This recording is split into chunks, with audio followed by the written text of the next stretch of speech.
Good Monday morning, everyone. I hope this finds you well and living your very best life in Jesus Christ. Do you ever wake up on the wrong side of the bed? I really got out of the bed on the wrong side the other day. Well, in actual fact, I think I must have gotten into the bed on the wrong side, as I had a terrible sleep, and when my alarm finally went off, it felt like I'd slept for a total of 30 minutes all night. At least then I had some idea why I woke up cranky, but sometimes there just seems to be no reason for it.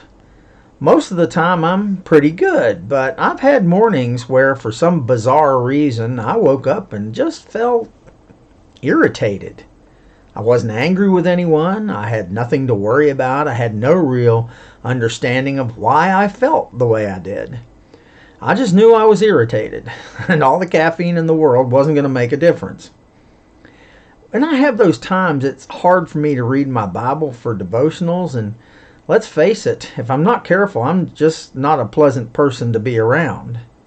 I mean, think about it. What do you do in circumstances like that? If you can't put your finger on what's bothering you, how are you supposed to fix it? Do you ever have days like that? You know what? I must say that my life is fantastic. I am blessed in so many ways. If I were to start counting my blessings, I'd probably never stop. And yet, I think we've all had days when the negative just seems to threaten from the moment we open our eyes. It's on those days that we must, as Mom used to say, redouble our gratitude.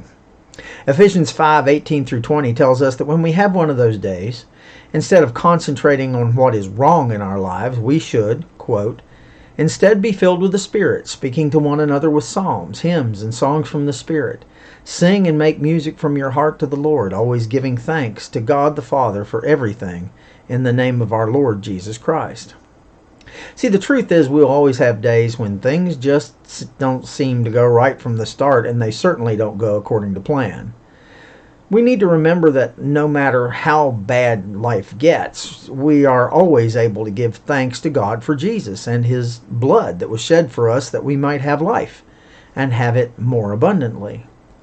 I mean, while following Jesus does not mean that everything will go perfectly in our lives by any means, it does mean that no matter what the current situation is looking like, we always have His hope for the future. And look, I don't like to give advice, but I know that this seems simplistic. But the one thing I like to do that I take from this verse in particular is to turn on some music, some gospel music, or some praise or worship music. I mean, there's something, at least to me, about spiritual music that just soothes the soul and the spirit. You should try it. Just turn it on and soak in it until the uncomfortable, ugly feeling finally goes away. I've found myself that when I'm down or angry, frustrated, or feeling any other kind of negative feeling, good old-fashioned hymns or praise and worship music will just bring me to a whole other level of calm.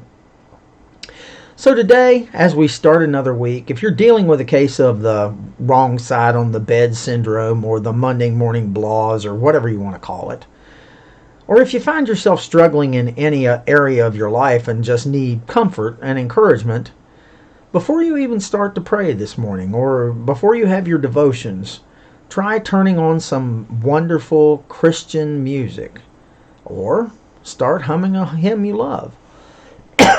Trust me, it'll brighten your day and set your mind to be open to what God has in store for you today. I hope you make today a fantastic day. I want you to know that I'm here should you need me, and I love you all.